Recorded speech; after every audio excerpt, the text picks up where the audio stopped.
Shalom saudara-saudariku yang terkasih dalam Kristus Yesus. Kita bertemu lagi dalam Sapaan Tuhan hari ini, Rabu tanggal 3 Maret tahun 2021. Namun sebelumnya, mari kita bersatu di dalam doa. Damai sejahtera Allah yang melampaui segala akal, itulah yang memelihara hati dan pikiranmu di dalam Kristus Yesus Tuhan kita. Amin.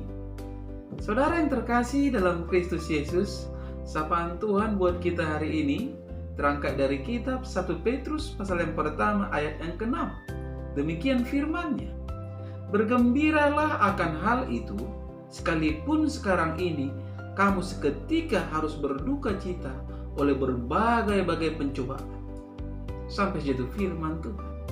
Saudara yang terkasih, saya mengangkat tema dari kebenaran firman ini, yaitu bergembiralah senantiasa. Saudara yang terkasih dalam Kristus Yesus, ada banyak orang yang berpikir menjadi orang Kristen itu adalah hidup ini akan aman-aman saja, jauh dari persoalan dan permasalahan. Pemahaman ini saudara-saudara adalah sesuatu pemahaman yang salah kaprah ataupun keliru. Malah ketika seseorang masuk ke dunia kekristenan itu akan ada banyak persoalan dan permasalahan saudara-saudara yang dihadapi. Mengapa? Karena iblis tidak akan pernah senang melihat orang percaya. Iblis tidak akan pernah berhenti akhirnya untuk bertindak bagaimana agar setiap orang percaya meninggalkan Yesus. Meninggalkan Yesus dari mana saudara-saudara? Tentu dari persoalan. Lihat hidup Ayub saudara-saudara. Persoalan diberikan kepada Ayub. Agar apa? Agar bagaimana? Agar Ayub meninggalkan Tuhannya. Artinya setiap orang Kristen harus siap berhadapan dengan persoalan dan permasalahan. Hidup sebagai pengikut Kristus pasti diperhadapkan dengan kenyataan yang menantang bahkan begitu pahit. Kita tidak berbuat kesalahan, tetapi bisa menjadi korban dari kesalahan orang lain. Tetapi mari kita ingat saudara-saudara, Tuhan tidak akan pernah membiarkan kita di dalam permasalahan tersebut. Tidakkah dikatakan dalam 1 Korintus 10 ayat ke-13? Pencobaan-pencobaan yang kamu alami ialah pencobaan-pencobaan biasa yang tidak melebihi kekuatan manusia. Sebab Allah setia dan karena itu Ia tidak akan membiarkan kamu dicobai melampaui kekuatanmu. Pada waktu kamu dicobai, Ia akan memberikan kepadamu jalan keluar sehingga kamu dapat menanggungnya. Ini saudara-saudara. Jadi kalau sapaan Tuhan saat ini mengajak kita untuk bergembira di tengah-tengah persoalan yang terjadi. Ada persoalan ekonomi, sakit penyakit, dan pekerjaan. Jangan pernah kita katakan di dalam hidup ini, saya tidak sanggup karena saya orang biasa. Tetapi katakan, saya sanggup. Mengapa saudara-saudara? Yang pertama harus kita pahami, karena kita itu adalah anak-anak Tuhan. Bapa kita adalah Allah yang sangat luar biasa. Kedua, karena Tuhan akan memberikan kita jalan keluar, sebagaimana Tuhan memberi jalan keluar kepada bangsa Israel ketika dikejar oleh bangsa Mesir. Namun yang paling utama saudara-saudara dalam konteks ini ialah bagaimana setiap orang percaya bisa selalu memiliki pengharapan di tengah-tengah persoalan. Karena persoalan ini hanyalah sementara.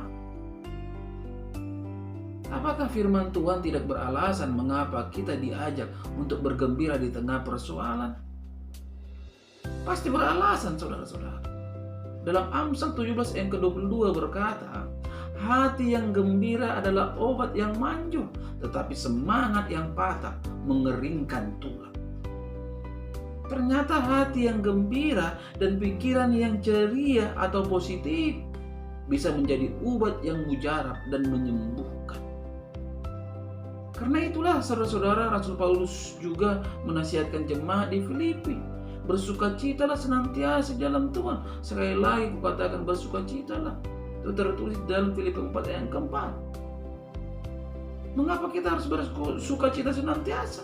Karena dengan bersukacita, hati kita akan tetap terjaga dalam kondisi yang baik, sehingga pikiran dan perkataan kita pun akan menjadi positif.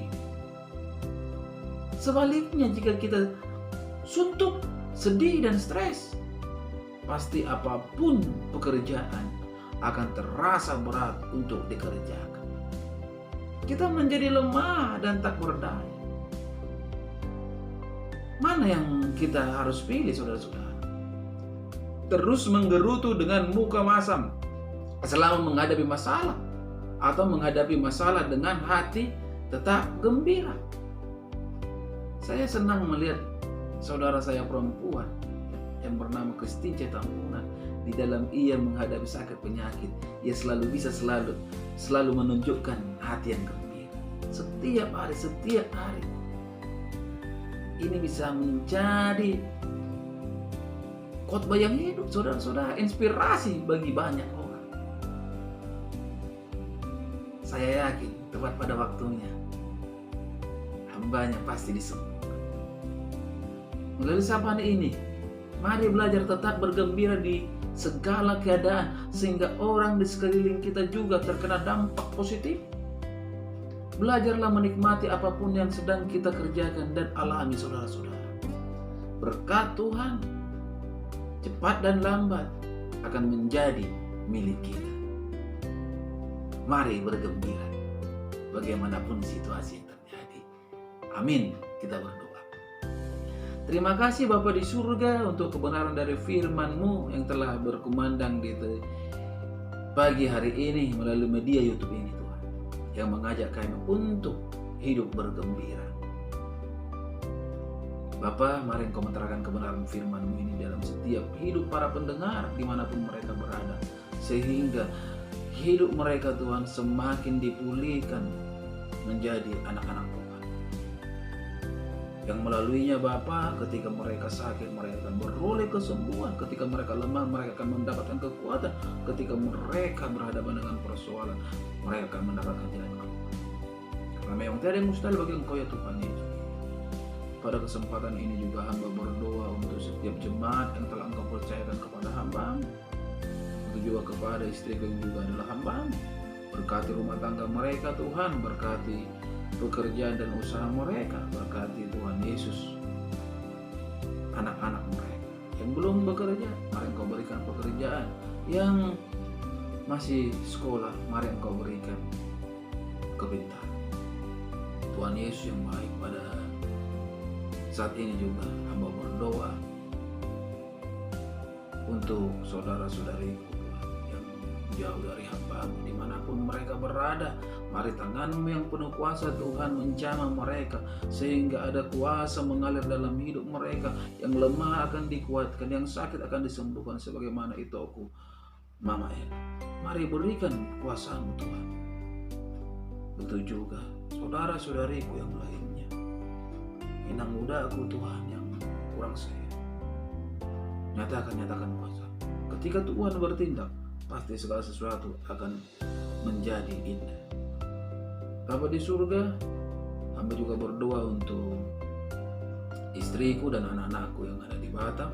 Mari balut bungkus mereka dengan kasih dan kuasa-Mu, sehingga mereka, Tuhan, selalu bersuka cita menjalani hidup yang Engkau berikan, dan mereka bisa menjadi kemuliaan bagi nama Tuhan. Inilah doa hamba-Mu di pagi hari ini, yang hamba mempercayakan di dalam Kristus Yesus Juru Selamat kami yang hidup. Amin. Salam buat kita semua. Salam sehat.